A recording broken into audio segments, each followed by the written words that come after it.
Hello student of BSc first year second semester. इससे पहले Marchantia में रिप्रोडक्शन, वेजिटेटिव रिप्रोडक्शन कैसे होता है ये मैं बता चुकी हूँ। आज मार्केंशिया का रिमेनिंग पार्ट कुछ पॉइंट्स के फॉर्म में करेंगे, क्योंकि रिक्सिया और मार्केंशिया में बहुत अधिक सिमिलरिटी होती है और रिक्सिया में सारे पॉइंट्स जो हैं बहुत अधिक डिटेल में ऑलरेडी कर लिए गए हैं, तो इसको थोड़ा समराइज्ड वे में करेंगे। मार्केंशिया की जो मोस्टली स्पीसीज हैं वो सब कैसी हैं? डायोशियस नेचर की हैं। डायोशियस का मीनिंग क्या होता है कि इसमें मेल और फीमेल थैलस अलग अलग होते हैं। दो इंडिविजुअल है, डाई मतलब 2 और इंडिविजुअल का नंबर हो गया 2, तो जिसके कारण मेल और फीमेल अलग अलग थैलस पर मिलेंगे। इस कारण ये जो है डायोशियस है। In Markensia, sex organ develop on special upright branch called gametophore. Marchantia में क्या होता है, ये सपोज मार्केंशिया का थैलस है, तो इसमें सेक्स ऑर्गन का फॉर्मेशन, यहाँ पर जो ग्रोइंग पॉइंट्स हैं एपिकल नोच में, यहाँ से अपराइट ब्रांचेस निकलते हैं जिसको हम गैमेटोफोर कह सकते हैं। अगर ये मेल थैलस है तो यहाँ पर ये स्ट्रक्चर गैमेटोफोर ना कहला के क्या कहलाएगा? Antheridiophore in the cases of male thallus, अगर मेल है। और अगर फीमेल थैलस है तो उसी कंडीशन में यहाँ पर जो स्ट्रक्चर निकलेगा उसको हम जो है आर्चिगोनियोफोर कहते हैं। तो कहने का मतलब ये है कि चाहे थैलस मेल हो या फीमेल हो, उसके जो ग्रोइंग पॉइंट्स हैं उनसे अपराइट ब्रांचेस निकलती हैं। ये अपराइट ब्रांचेस एपिकल नोड से निकलती हैं, क्योंकि यहीं पर ग्रोइंग पॉइंट्स पाए जाते हैं जिसके कारण थैलस यहाँ से ग्रोथ कर सकता है। तो ये जो अपराइट ब्रांचेस निकली इसको हम कंबाइंड वे में गैमेटोफोर कहेंगे। अगर थैलस मेल है तो उस कंडीशन में ये गैमेटोफोर हमें एंथ्रीडियोफोर कहलाएगा, क्योंकि इसके टिप पर जो डिस्क बनेगी फ्लावर जैसी, तो उस डिस्क पर जो स्ट्रक्चर बनेंगे उनके अंदर हमें एंथ्रीडियम मिलेंगे। इसी तरह से अगर थैलस फीमेल है तो तब उस कंडीशन में ये वाली जो पूरा स्ट्रक्चर बना इसको हम कहेंगे आर्चिगोनियोफोर। ये वाला जो कंबाइंड वे में गैमेटोफोर कहलाएगा, लेकिन फीमेल थैलस होने पर ये क्या कहलाएगा? आर्चिगोनियोफोर कहलाएगा। और इसकी डिस्क पर भी हमें आर्चिगोनिया मिलेंगे। तो इस तरह से ऐसे डिस्क वाले स्ट्रक्चर चाहे मेल थैलस हो चाहे फीमेल थैलस हो, दोनों में ही बनते हैं। तो gametophore arise from the lobe of thallus. Thallus के लोब यानी कि ये यहाँ पर से निकलते हैं। ये एक लोब ये है थैलस का और एक लोब ये है, तो यहाँ से ओरिजिनेट होते हैं। लेकिन लोब में भी किस पार्ट से निकलते हैं? ये एपिकल नोड से निकलते हैं, क्योंकि यहीं पर हमें ग्रोइंग पॉइंट्स मिलते हैं। Disc of antheridiophore has lobe, ये तो पहले भी बताया है। Sex organ are not scattered. अब इसके अंदर जो सेक्स ऑर्गन बनेंगे एंथ्रीडिया या आर्चिगोनिया, जिसका भी फॉर्मेशन होना है इस डिस्क के अंदर, तो वो सब कैसे हैं? स्कैटर्ड नहीं होंगे, इरेगुलरली बिखरे हुए नहीं होंगे। जबकि रिक्सिया के केस में हमें सेक्स ऑर्गन स्कैटर्ड मिल सकते हैं। यहाँ पर ये जो है एक सर्कुलर वे में अरेंज रहेंगे, ठीक है। Antheridium present in a chamber called antheridial chamber, कि एंथ्रीडियम जो है एक एंथ्रीडिया जो है जिस चैम्बर के अंदर पाया जाता है उसको हम जो है एंथ्रीडियम चैम्बर कहते हैं, जो एक पोर के थ्रू बाहर की ओर खुलता है। ये जो देखिए डायग्राम जो है ये एलएस है। इस एलएस में एलएस कहाँ से? ये एंथ्रीडियोफोर, इसमें इस तरह से ये स्टॉल्क लाइक स्ट्रक्चर बना और ये जो है इसका डिस्क है। तो यहाँ पर ये जो दिखाई दे रहा है इसका एलएस है, और एलएस में हमें इस तरह से स्ट्रक्चर दिखाई देंगे। डिस्क ये इसका जो है थैलस का पार्ट है, स्टॉल्क है डिस्क का, और ये डिस्क का एक पार्ट है लोब वाला। अब इसमें देखो जगह जगह पर हमें यह क्या मिल रहा है? फोटोसिंथेटिक चैम्बर दिखाई दे रहे हैं। फोटोसिंथेटिक चैम्बर और यहाँ पर अल्टरनेट वे में है एंथ्रीडियल चैम्बर। तो कहने का मतलब ये है कि इसमें एंथ्रीडियल चैम्बर और फोटोसिंथेटिक चैम्बर अल्टरनेट वे में अरेंज रहती हैं। तो ये स्ट्रक्चर हमें कहाँ पर मिलेगा? ये स्ट्रक्चर हमें ये जो डिस्क बताई है यहाँ पर मिलेगा। इसका अगर हम सेक्शन काट कर देखेंगे एलएस, तब हमें इस तरह के स्ट्रक्चर्स दिखाई देंगे, और उस स्ट्रक्चर में हमें पता चल जाएगा कि ये जो है टिप पर मिलते हैं, जो ये जो बनी है डिस्क, और उस डिस्क के अंदर जो है हमें एंथ्रीडियल चैम्बर के अंदर हमें जो है एंथ्रीडियम मिलेंगे। एक चैम्बर के अंदर एक ही एंथ्रीडियम है, ऐसा नहीं है कि एक चैम्बर में एक से अधिक एंथ्रीडियम बनते हों। और ये जो है एंथ्रीडियल चैम्बर, ये किसके थ्रू? एक पोर, ये क्योंकि बहुत अटैच रहता है, पहले शुरू में बहुत पास पास रहते हैं, तो यहाँ पर एक पोर बन जाता है जिसको हम कहते हैं ओस्टियोल। कियो जो है ओस्टियोल के थ्रू बाहर की ओर खुलते हैं या सरफेस पर खुलते हैं। Antheridium chamber, antheridium present in a chamber called antheridial chamber, दिखा दिया आपको, open through a pore like structure called ostiole. Antheridial chamber and photosynthetic chamber arrange alternate manner, कि एक के बाद एक जो है ये अल्टरनेटली अरेंज रहती है। अब ये जो एंथ्रीडिया की डिस्क है ना, एंथ्रीडियल लोब ऑफ पेल्टेड डिस्क, तो एंथ्रीडियल लोब में जो है ये मिलेंगे। अब ये जो डिस्क बनी थी, इस डिस्क में लोब की संख्या, ये डिस्क किसकी बात हो रही है, एंथ्रीडियल उसकी बात हो रही है, एंथ्रीडियल डिस्क की बात हो रही है। तो इसमें लोब की संख्या कितनी है, 8 है, ये याद रखिए। चाहे एंथ्रीडियल डिस्क की बात करें हम, चाहे आर्चिगोनियोफोर की डिस्क की बात करें, एंथ्रीडियोफोर या आर्चिगोनियोफोर, दोनों में ही जो लोब की संख्या है वो बराबर है, दोनों में ही 8 लोब्स पाए जाते हैं। ये 1 मार्क्स के लिए आपको ध्यान रखना है कि मार्केंशिया में जो एंथ्रीडियोफोर और गैमेटोफोर बनते हैं, उसकी डिस्क के अंदर जो टिप पर उसकी डिस्क बनती है, उस डिस्क के अंदर जो लोब्स बनते हैं, फिंगर लाइक स्ट्रक्चर बनते हैं या कुछ अलग स्ट्रक्चर बनते हैं, उनकी संख्या 8 है। एंथ्रीडियम का क्या स्ट्रक्चर है, किस तरह से एंथ्रीडियम दिखाई देती है, रिक्सिया में हमने देखा था कि एंथ्रीडियम जो है पियर शेप थी, है कुछ ट्राइंगुलर सी थी, लेकिन और लीफ लाइक लुक दिखाई देती है, लेकिन यहाँ पर ये ओवॉइड है, टेनिस रैकेट की तरह दिखाई देती है। Antheridium attach to the substratum by a long multicellular stalk. रिक्सियम में जो एंथ्रीडियम थी वो कैसी थी, सब ससाइल या ससाइल नेचर की थी। कहने का मतलब ये है कि वो अपने बेस से डायरेक्ट अटैच थी, या ऐसे कह दो कि सबस्ट्रेटम से या थैलस से वो जो है डायरेक्ट अटैच्ड थी। लेकिन यहाँ पर क्या है, यहाँ एंथ्रीडियम डायरेक्ट अटैच नहीं है, बल्कि एक मल्टी सेलुलर स्टॉल, और वो स्टॉल भी लॉन्ग है, क्लियर दिखाई दे रहा है, मल्टी सेलुलर है।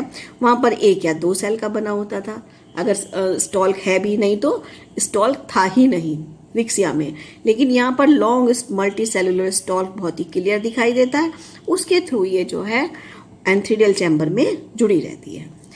मार्केंशिया में क्या होता है, आर्चिगोनिया ऑल्सो फॉर्म ऑन आर्चिगोनियोफोर, जैसे आपने एंथ्रीडियोफोर देखा था, बताया है कि अगर फीमेल थैलस है तो वहाँ से जो अपराइट ब्रांच निकली उसको हम आर्चिगोनियोफोर कहेंगे। उसका एक नाम और है कार्पोसेफलम, ये भी आपको याद रखना है, 1 मार्क्स में पूछा जा सकता है कि आर्चिगोनियो को और हम क्या कहते हैं, तो आर्चिगोनियम का अदर नेम है कार्पोसेफलम, तो उसको हम आर्चिगोनियोफोर कह दें या कार्पोसेफलम कह दें, एक ही बात है। इसके भी डिस्क में 8 लोब्स होंगे, साथ ही में 9 रेज पाई जाती हैं। रेज क्या होती है बताया जाएगा अभी आगे। तो इस तरह से इसके डिस्क में 8 लोब्स एंड 9 रेज मिलती हैं। आर्चिगोनियम, इसकी भी आर्चिगोनियम स्टॉल्ड है, इसका स्टॉल भी बहुत ही क्लियर दिखाई देता है compare to Riccia. Each archegonia has 6 और more than 6 neck canal cells या एनसीसी। जैसे हमने देखा था कि रिक्सिया हो या मार्केंशिया हो, अगर हम आर्चिगोनिया के स्ट्रक्चर की बात करें तो आर्चिगोनिया के टिप पर टूथ जो है ये इस तरह से कवर सेल्स दिखेंगी, 4 कवर सेल्स या लिड सेल्स पाई जाती हैं, 2 यहाँ पर दिख रही हैं एलएस में। इसकी जो नेक है इसके अंदर हमें नेक कैनाल सेल्स दिखाई देंगी। नेक और वेंटर के ये जो बेसल स्वेलन पार्ट है इसे वेंटर कहते हैं, सब रिक्सिया में काफ़ी डिटेल में बता दिया। ये इसकी नेक है, ये इसका वेंटर है। तो यहाँ पर जंक्शन पर हमें वेंटर कैनाल सेल मिलेगी जो हमेशा 1 होती है, इसकी संख्या हमेशा 1 रहती है, और उसके नीचे जो है एग सेल पाई जाती है। अब नेक कितनी लंबी है, रिक्सिया की नेक जो है शॉर्ट होती है कंपेयर टू मार्केंशिया, इस कारण यहाँ पर जो है नेक कैनाल सेल की संख्या 6 और मोर देन 6, और रिक्सिया में क्या होती है 3, 4, 5 इतने तक होती है, रेयर ही 6 मिलेगी। तो यहाँ पर मार्केंशिया की नेक जो है रिक्सिया से लॉन्ग है, इस कारण यहाँ पर जो नेक कैनाल सेल की संख्या है वो भी 6 to 8 या इससे भी ज़्यादा हो सकती है। All archegonium of archegonia disc invert after fertilization. एक और इम्पॉर्टेंट करेक्टर जो है इसमें दिखाई देगा। स्टार्टिंग में क्या होता है, ये जो है स्टॉल्क है, ये आर्चिगोनियोफोर की डिस्क है, इसको हम डिस्क कहेंगे। इस डिस्क की डॉर्सल सरफेस पर हमें अपराइट ऊपर की ओर मुंह करे जो है आर्चिगोनिया दिखाई देंगी। ये जो है आर्चिगोनिया और इस तरह से मैंने थोड़ा सा डायग्राम बहुत फेयर नहीं बनाया, तो इस तरह से अपराइट डायरेक्शन में हमें आर्चिगोनिया लगी दिखाई देंगी। अब इसमें जो इनका अरेंजमेंट है वो कैसा है, सेंट्रिपिटल मैनर में है। अरेंजमेंट कैसा है, एक सर्किल में है और वो भी कैसी लगी हुई है, एक सेंट्रिपिटल मैनर में ये लगी है। सेंट्रिपिटल मैनर में क्या होता है, जो ओल्ड होती हैं, जो मैच्योर होती हैं वो सेंटर में मिलेंगी और यंगेस्ट जो होती है वो पेरिफेरल साइड में या किनारों पर मिलती है। अब जब इसमें फर्टिलाइजेशन हो जाता है, एंथ्रोजोइड्स जिसको हम मेल गैमीट कहते हैं, रिक्सिया में बताया था सेम रिक्सिया की तरह होता है कि जब ये मैच्योर हो जाते हैं तो जो है इनकी एनसीसी बीसीसी डिसॉल्व हो जाती है, म्यूसिलेजिनस सब्सटेंस बनाएंगी और जो है इसके अंदर जो है मेल गैमीट एंटर हो जाएंगे। इनकी लिड जो है खुल जाती है हाइग्रोस्कोपिक नेचर होने के कारण, किसका, एनसीसी वीसीसी घुल के जो डिसॉल्व सब्सटेंस बनाती है। ये सारा का सारा डिटेल आप फर्टिलाइजेशन कैसे होता है काफ़ी हद तक रिक्सिया की तरह ही है, प्रोसेस लगभग सेम है, बस अंतर केवल इतना ही है कि यहाँ पर डिस्क पर ये अपवर्ड डायरेक्शन में लगी हैं। फर्टिलाइजेशन की प्रोसेस कैसी होगी, एनसीसी बीसीसी कैसे डिसॉल्व होंगी, ये सारा का सारा डिटेल आपको रिक्सिया में जब आप दोबारा से उसको देखेंगे तो मिल जाएगा। तो कहने का मतलब ये है कि ये जो है सेंट्रिपिटल मैनर में यहाँ पर डिस्क पर अरेंज है, जिसमें ओल्ड और मैच्योर सेंटर में है और जो यंगेस्ट है वो हमें मार्जिन पर मिलेगी। अब जब फर्टिलाइजेशन हो जाता है, फर्टिलाइजेशन के बाद ये आर्चिगोनिया की जो नेक है ये बिल्कुल ब्लॉक हो जाएगी, बंद हो जाएगी। अब इसमें जो इसका जो सेंट्रल पार्ट है ये तेजी से ग्रोथ करता है, जिसके कारण अब ये इस तरह से यहाँ पर इसमें आर्चिगोनिया का ग्रोथ इसका पार्ट का ग्रोथ हो जाने से अब इसमें इन्वर्जन की प्रोसेस होगी। ये आर्चिगोनिया जो सेंटर में लगी थी वो इधर की तरफ गिरने लगेंगी और गिरने के कारण अब ये सेंटर पार्ट और ऊपर की तरफ डोम शेप होके और ऊपर की तरफ उठता चला जाएगा, इस तरह से और ग्रोथ होती चली जाएगी और लास्ट में ये सारी की सारी आर्चिगोनिया जो यहाँ पर थी वो नीचे की तरफ लटकी भी हमें दिखाई देंगी। जैसे हम अम्ब्रेला खोलते हैं सेम वही सिचुएशन आ जाएगी। इसकी सेंटर पार्ट की ग्रोथ ज़्यादा होती है मार्जिनल पार्ट्स के कंपेयर में, जिसके कारण ये पूरा का पूरा स्ट्रक्चर जो है ये पूरा इन्वर्ट हो जाएगा। इस प्रोसेस को हम कहते हैं इन्वर्जन। इन्वर्जन की प्रोसेस केवल हमें मार्केंशिया में ही दिखाई देती है और किसी ब्रायोफाइट्स में इन्वर्जन जैसी प्रोसेस नहीं होती। आर्चिगोनिया केवल इसी में इन्वर्ट होती हैं और फर्टिलाइजेशन के बाद ये हैंगिंग कंडीशन में हमें उल्टी लटकी हुई जो है दिखाई देंगी, जिसमें नेक कैनाल सेल अब कहाँ हो गए, अपवर्ड नहीं है बल्कि डाउनवर्ड डायरेक्शन में है और इसके अंदर क्या है, एग है। तो देखो अगर हम इसकी सेलुलर फिगर देखें तो ये हमें इस तरह से दिखाई देगा, जिसमें ये वाला पार्ट जो है फोटोसिंथेटिक रीजन है और यहाँ पर जो है हमें फर्टिलाइजेशन के बाद जो है ये जायगोट है इसके अंदर और ये जो है आर्चिगोनिया लटकी हुई दिखाई दे रही है। एक और इसमें ध्यान रखने की बात है कि ये जो आर्चिगोनिया है इसकी जो यहाँ पर एक हर आर्चिगोनिया के पास में इस तरह से एक स्पेशल स्ट्रक्चर बन जाता है। इसको आप इस तरह से देखें, ये वाला एक प्रोटेक्टिव लेयर बना लेता है। ये प्रोटेक्टिव लेयर आफ्टर फर्टिलाइजेशन बनती है। जो फर्स्ट प्रोटेक्टिव लेयर है इसको हम कहेंगे पेरीगाइनियम। तो ये पेरीगाइनियम क्या होगी, वेंटर के दोनों तरफ हमें दिखाई देगी। ये आर्चिगोनिया के जो वेंटर है यहाँ पर हमें ये जो है पेरीगाइनियम दिखाई देगी। तो हर आर्चिगोनिया की अलग अलग पेरीगाइनियम होती है। इसकी पेरीगाइनियम ये होगी, इसकी इधर होगी, ऐसे ही इसकी इधर होगी। तो इस तरह से बहुत सारी आर्चिगोनिया यहाँ लगी हुई होंगी और सबकी पेरीगाइनियम अलग अलग होगी। तो पेरीगाइनियम इसको हम स्यूडोपेरियंथ भी कह सकते हैं, जो पेरियंथ का काम होता है आगे मॉस वगैरह में आप देखेंगे सेम वही वर्क ये जो है यहाँ पर करती हैं। इसके अलावा ये जो डिस्क है आपको इसमें एलएस में आप देख रहे हैं स्ट्रक्चर में दोनों तरफ जो है जो स्टॉल्क है, स्टॉल के दोनों तरफ आपको आर्चिगोनियम दिखाई दे रही हैं। तो यहाँ से भी रेज आ रही हैं, यहाँ से भी रेज आ रही हैं। तो एक तरफ की आर्चिगोनिया एक साइड की जो है एक कॉमन मेम्ब्रेन से घिरी है, कर्टन लाइक में है स्ट्रक्चर, मेम्ब्रेन लाइक स्ट्रक्चर है या कर्टन लाइक स्ट्रक्चर है, जिसको हम कहते हैं पेरीचिटियम।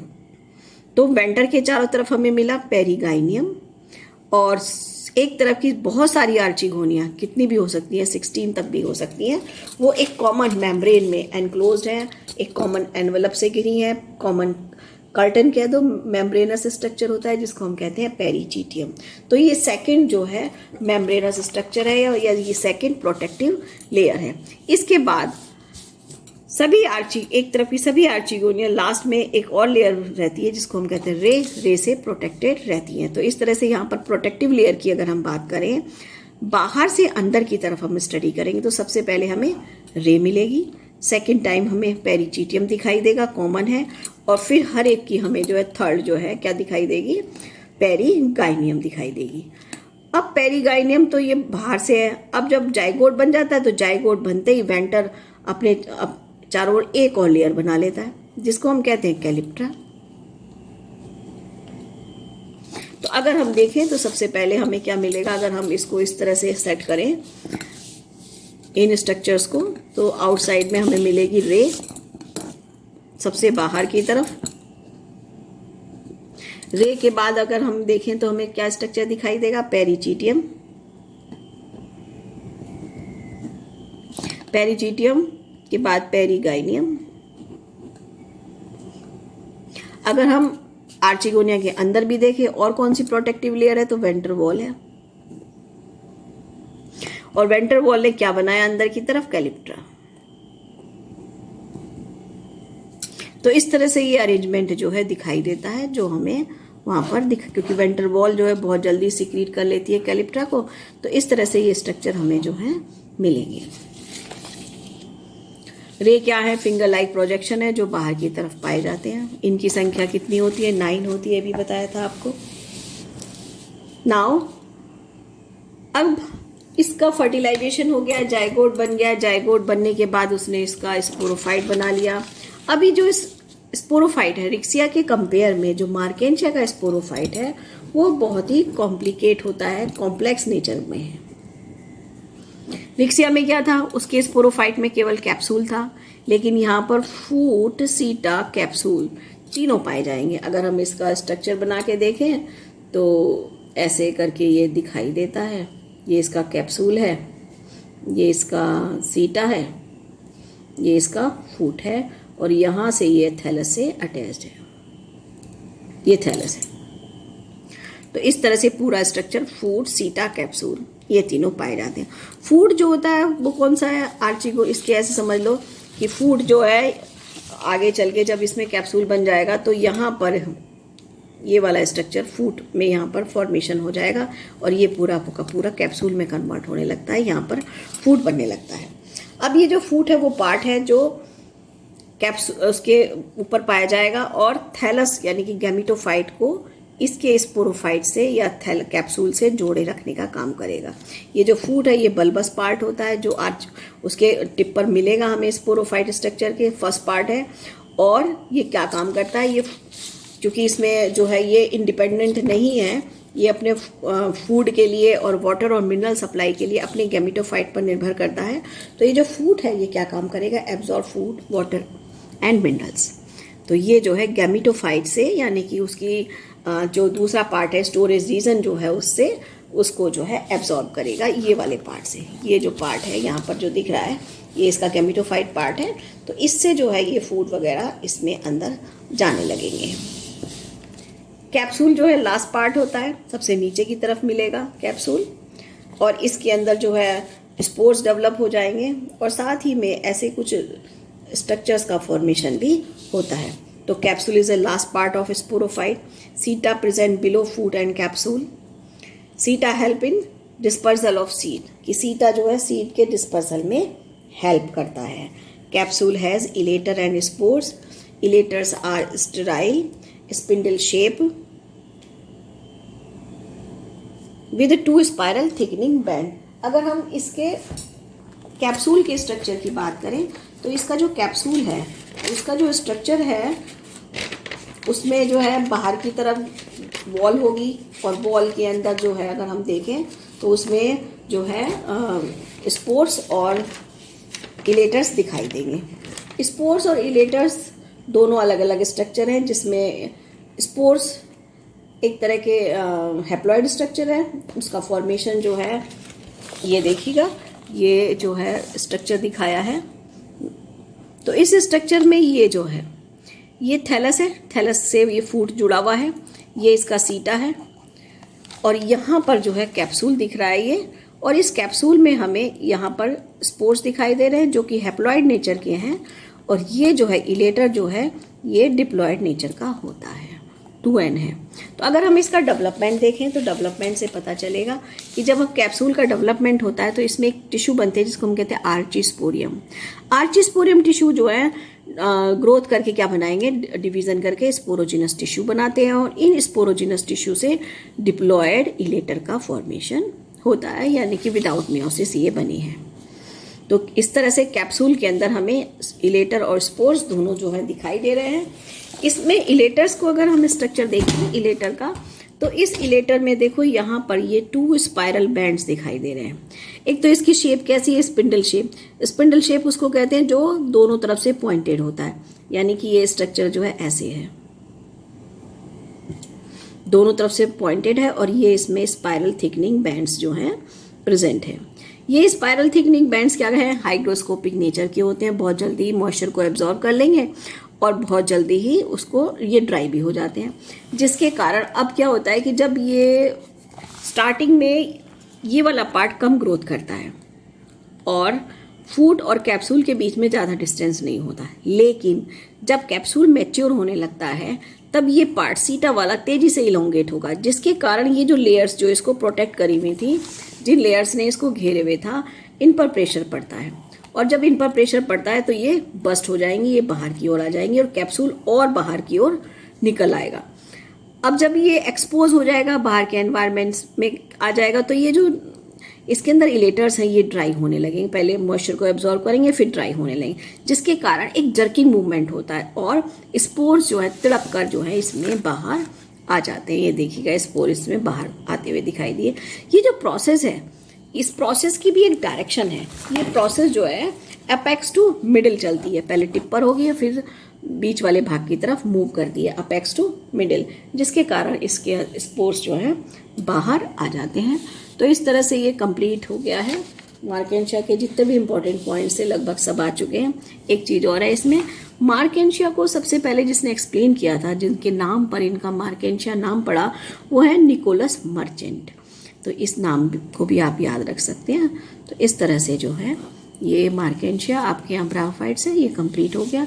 इससे रिलेटेड अगर कोई क्वेश्चंस है, कोई इंक्वायरी है, तो आप जो है कमेंट बॉक्स में डाल सकते हैं और उसका जो है मैं आंसर उसी में ही कमेंट फॉर्म में दे दूँगी। Thank you.